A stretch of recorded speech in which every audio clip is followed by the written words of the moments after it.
the best. I mean, he knows how to use the Kagura, that's for sure.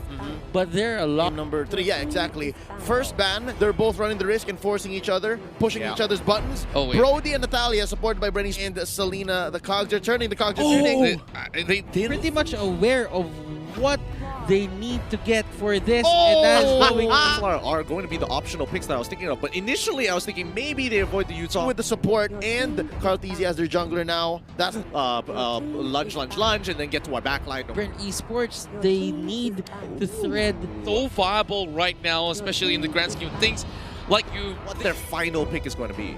yeah, mid lane is pretty open for the Burmese Ghouls. There's so many options, and yeah, Brenny's This is good. They lack magic. gonna be the tank for Lusty. And hold Oh, up, wow! It's Sports, but it has its limits. what? But Okay, Grok hold on. is time. I think it's going to be a 1-2-2 composition, to be fair here. I do think that the Grok is going to be roaming in between mid and the gold lane just to kind of clear it up to allow space for Yishin Shin as well as the Lunox, both of which don't make... Great shows honestly never go out of style. From M1 all the way up to its M2, you still see it in the grand finals. Moving in towards the land of Dawn here, back towards the caster's desk.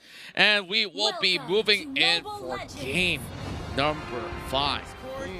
they have been beaten by Burmese Ghouls with this Lancelot pick. Flapteezy trying to go for maybe.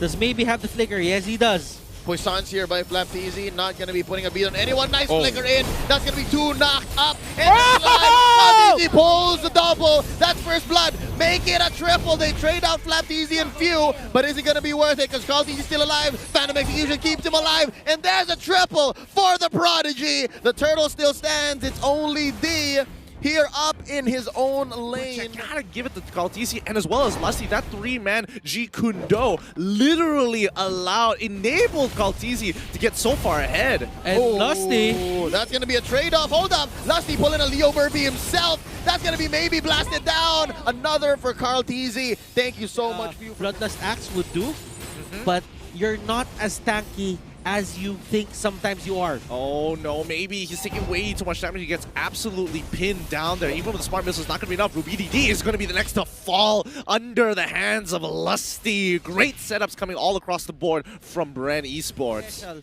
That I'm bringing to you guys right now. Interesting clash there as now Bren Esports opens up this bottom lane.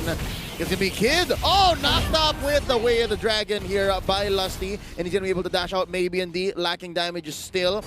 I think I know what's going on now with this Ruby DD Grok. He's expecting that it was Bren gonna be taking it slow, but so far Bren have been answering back with 2 or 3 people. Oh! And I don't do much now. Look at this, Kaltizi gets caught in. Oh, D is dealing a lot of damage. That's already the blazing a duet with a few stacks, pushing back Kaltizi and the rest of Bren Esports. So far 8-2. Less than 2,000 in the lead is Bren, and we're sitting at 5 minutes waiting for another Lord of Lungs off. Oh boy, it's only going to get more intense from here. Bren getting some good timers here, and now they want to punish Kid. He goes for the Brilliance, tries to close the distance, but it ain't going to be enough when they're going to get stopped in their tracks with the Phantom Execution of the Toys Poissons to completely cut them off from that reinforcement. Imperial Justice landing and Ruby DD. He's going to say nope, probably going to use his Power of Nature to kind of walk away here and absorb all of the damage. But at the end of the day, the Way of the Dragon is still back up, and they get bot tier 1. And D. Putting more gasoline on this fire. But look at this, onto the middle lane. There is a fight happening. Oh yeah, it's gonna be popping up even up top, so I guess we'll pick one of them. That's gonna be off of Kid, and up top it's Carl Tizzy. Maybe he wants to go ahead and flicker out, hide into the bush. That's going to be the Thorn Rose saving Look at Lusty. Carl Tizzy a little bit. Oh, Lusty's waiting. Lusty's waiting. Gonna do it again. Oh, underneath, that's gonna be the Thorn Rose one more time. Maybe gets it. Imperial Justice pins down Ruby DD, but he's A-okay. Charging up the clothesline from hell to clear out this way, but there's 4 members. Way of the Dragon by Lusty, and that's gonna be 1 taken out alongside the turret. Oh my! You can see here Few just staying there near that orange buff. They're baiting it so that they see Ace.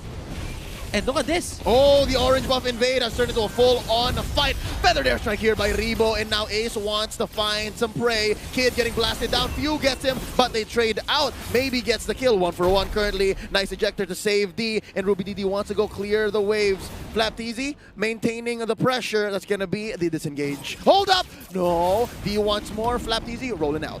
Okay, Turtle is definitely positioned onto the side of Burmese Ghouls. They have the key points into the map. And Guard doesn't care.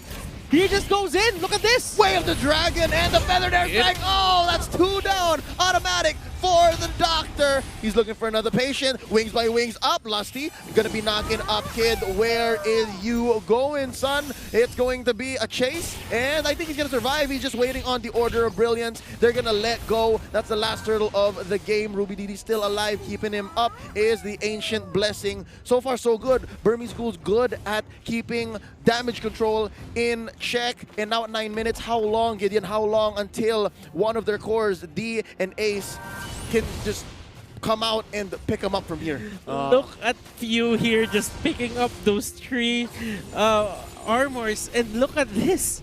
They're just casually getting it just because a lot of the items here from side of are physical damage. And look at this.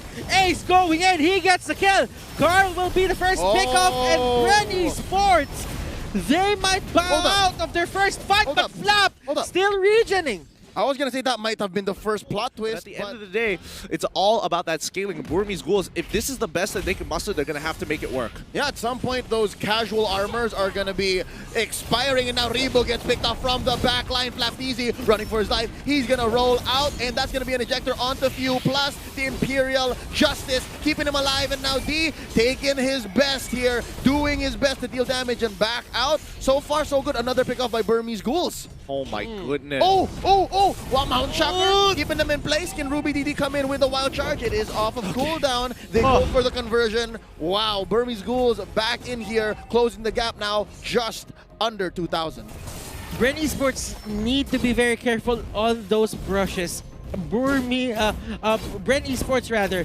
Burmese Ghouls are masters of that ambush strategy that they're doing. Oh, Flapteasy rolls into 4, but here comes the backup. The cavalry has arrived. Ace knocked out by Few. That's a pickoff. That's for free. I think they're just jockeying for position. Lord down bottom. They want to take as much as they can. Ruby down as well down bottom. It's going to be D. Oh, wow, making quick use. You could have held your breath there. Yep, and that's the thing. Their main team fight capability is coming from D. He is making sure that he's literally the strongest person on his team, and even Yi Shin is mainly acting as utility for a large majority. He's got to outplay this. Battle Mirror Image, he gets hit by one. The third hit, G Kundo. The Brilliance comes out. Lusty is going to get chunked out, but the Blazing Duet is way too early. Flapteasy is going to get right on top of it with the help of Few. It's going good, but maybe now all by himself. Where is Ace? Ace needs to get here to get his damage down. He gets onto Flapteasy. He secures the kill. It's a 2-for-3 trade-off, but at the end of the day, the Burmese Ghouls, no worries. Nothing that Bren can do to converse, because Carl TZ was the one who went got 9K under his belt. He does have an Avarice, and he got a lot of lanes